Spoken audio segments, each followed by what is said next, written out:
اللہ تمہارا صبر کبھی ضائع نہیں کرے گا۔ اللہ تو چھوٹی سی چیٹی کا حق بھی ضائع نہیں جانے دیتا۔ پھر تم نے کیسے سوچ لیا کہ تمہارے ٹوٹے دل کے ساتھ کیے گئے صبر کو وہ ضائع کر دے گا؟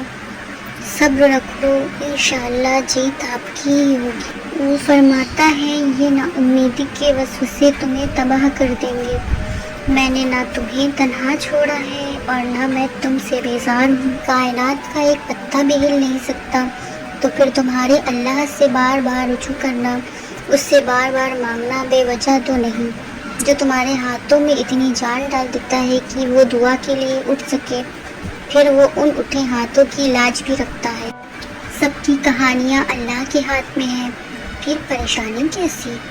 وہ جو پرندے کو ہوا میں تنہا تھامتا ہے، وہی آپ کے مستقبل کو بھی تھام لے گا، اس کے ذمے بھی وہی لے لے گا۔ اللہ نے آپ کے لیے فیصلہ لیا ہے، اگر آپ اللہ پہ بھروسہ کریں گے تو وہ کسی کو آپ کو نقصان نہیں پہنچانے دے گا، اور اب تک جو نقصان ہوا ہے وہ اس کی اجازت سے ہی پہنچا ہے، کیونکہ آپ کی زندگی میں اس کی ملکیت ہے۔ اس نے آپ کی زندگی کے لیے ایک فیصلہ لیا ہے جو شاید آپ کو ناپسند ہو، لیکن وہ درست ہوگا، وہی بہتر ہوگا۔ اپنے معاملات اللہ پر چھوڑ دیں۔ جن لوگوں نے آپ کو تکلیف دی ہے انہیں معاف نہ کر سکے تو بھول جائیں۔ اپنے معاملات اللہ پر چھوڑ دیں، مسکرانے اور خوش رہنے کی کوشش کیا کریں، اور یہ یقین رکھا کریں کہ جو زمین سے نہیں ہوتا وہ آسمان سے ضرور ہوتا ہے۔ اے انسان، اللہ فرماتا ہے تیرے رب کے پاس تیرے لیے عطاؤں کا سمندر ہے، تمہارے ہی ضبط کے آنسو کا ایک ہی قطرہ اس رب کی رحمت کے سمندر میں شور مچا دیتا ہے، اور اس چیز کو بھی کھینچ لے آتا ہے جو تمہارے مقدر کا حصہ نہیں ہوتی، کیونکہ جن راستوں کا سفر تکلیف دہ ہو اس کا اختتام ہمیشہ حسین ہوا کرتا ہے۔ اللہ فرماتا ہے اور عنقریب تمہارا رب تمہیں پھیر دے گا اس کی طرف جس میں تمہاری خوشی ہے۔ تمہارا دل کیوں پریشان ہے؟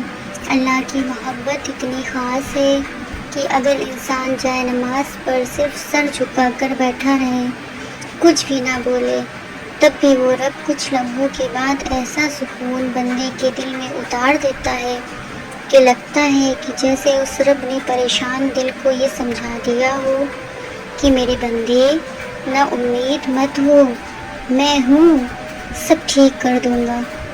جب تمہاری آنکھیں آنسوؤں سے نم ہوں مگر تمہاری زبان پر شکوہ نہ ہو، اور دل اس بات کی گواہی دے رہا ہو کہ اللہ جو کرتا ہے سب بہتر کرتا ہے، تو سمجھ لو تم صبر کے مقام پر ہو۔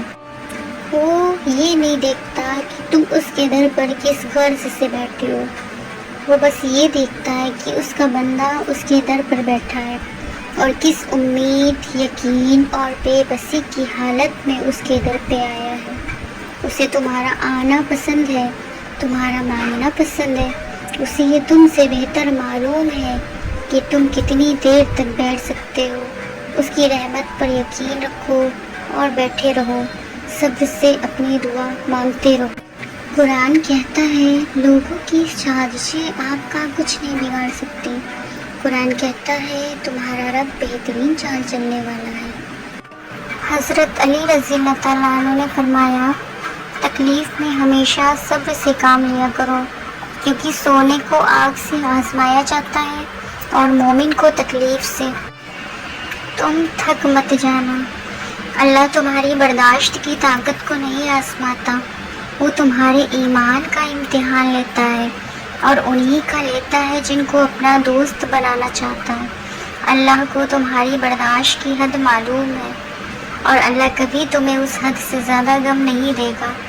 تمہیں لگتا ہے اب تم تھک گئے ہو، مگر تھکتا تمہارا ایمان نہیں، بس حوصلہ گھبرا جاتا ہے۔ جب اللہ کن کہتا ہے تو ناممکن ممکن بن جاتا ہے اور دعائیں مقدر پہ بھاری پڑ جاتی ہیں۔ اللہ کبھی تمہیں بلا وجہ غم میں مبتلا نہیں کرتا ہے، اور نہ ہی تمہیں بے مقصد یہاں تک لایا ہے وہ اگر ان بے شمار لوگوں میں تمہیں دعا کی توفیق دے رہا ہے تو جان لو کہ وہ چاہتا ہے کہ تم اسے مناؤ، وہ تم سے راضی ہو جائے۔ تدبیریں تو میرے اللہ کے ہاتھ میں ہے، جو دروازے زمین والوں کی تدبیروں سے بند ہو جاتے ہیں ان سے بڑے دروازے آسمان والے کی فضل سے کھلتے ہیں۔ مکار اپنی چالیں چلتے رہ جاتے ہیں اور رب کی کن سے وہ اپنے ہی جال میں الجھ کر رہ جاتے ہیں۔ ذلت دینے والے پلان ہی کرتے رہ جاتے ہیں اور رب العزت انہیں نواز دیتا ہے عزتوں سے۔ ایسا کچھ نہیں جو رب سے پوشیدہ ہو اور ایسا کچھ بھی نہیں جو اس کے اختیار سے باہر ہو، اس لیے صبر کرو اور صبر سے دعا مانگتے جاؤ۔ وہ تو مسبب الاسباب ہے، راستہ نظر نہ آئے تب بھی اللہ پر یقین اور ایمان رکھنا چاہیے۔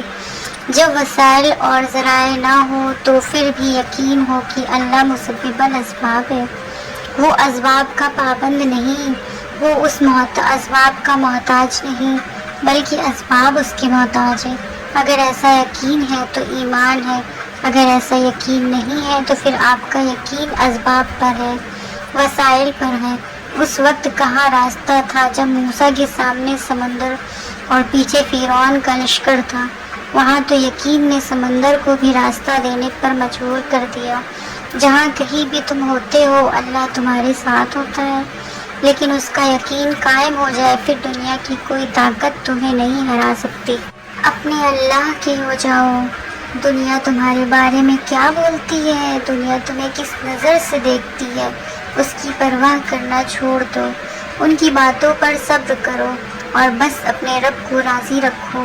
دنیا بولتی رہے گی اور بولتے بولتے یہ دنیا ہی فنا ہو جائے گی، اور پھر اللہ ہی ہے جس کو ہم جواب دہ ہوں گے۔ اس لیے اس وقتی زندگی کے چکر میں ٹکے ٹکے کے لوگوں کی باتیں دل پر لے کر خود کو خوار مت کرو، بس اللہ سے یاری لگاؤ، پھر دیکھنا اللہ تمہاری کس طرح لاج رکھتا ہے۔ تم مایوس مت ہونا، اور اللہ پاک نے قرآن میں فرمایا تم مجھے ویسے ہی پاؤ گے جیسا میرا گمان کرو گے۔ یہ ہم سب پڑھتے ہیں لیکن سمجھتے نہیں۔ تم جانتے ہو کہ حضرت موسیٰ کے پیچھے فوج لگی ہوئی تھی، تب اللہ نے کیوں سمندر کو 2 حصوں میں بانٹ دیا؟ تم جانتے ہو کہ حضرت ابراہیم کو آگ میں جانے کا حکم دیا گیا تو کیوں اس نے آگ کو ٹھنڈا کر دیا؟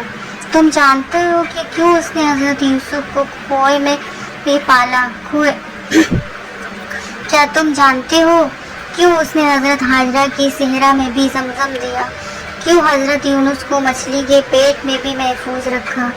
کیوں حضرت زکریا کو عمر کے آخری حصے میں بھی اولاد سے نوازا؟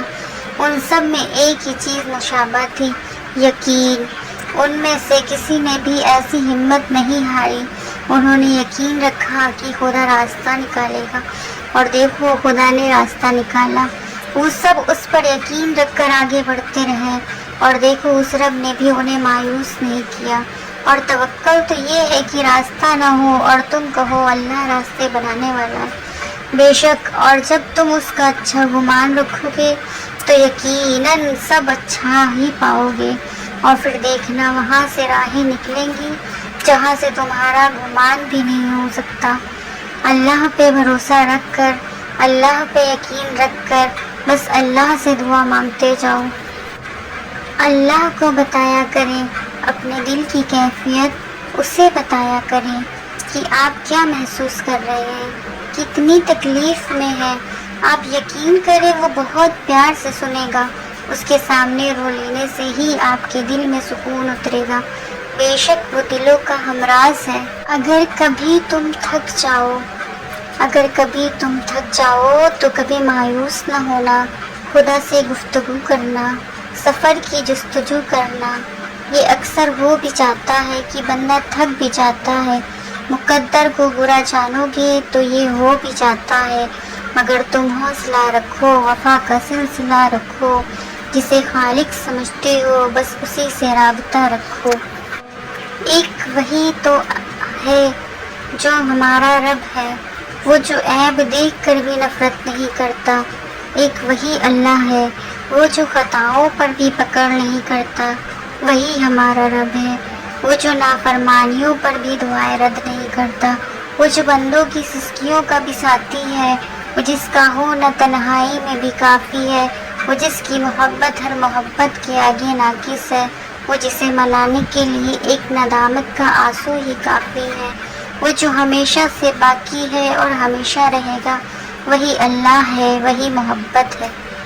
تو بس اپنے رب پر یقین رکھ کر بس اس سے مانگتے جاؤ اور نا امیدی کا خیال باہر نکال دو، کیونکہ اللہ ہی ہے جو ہماری سنتا ہے اور ہمارے لیے بہتر فیصلے کرتا ہے۔ اسے نا امید مت ہونا، اس کے آگے جھک کر رہنا، کیونکہ ہماری پریشانی کا حل بس ہمارا اللہ ہی نکال سکتا ہے۔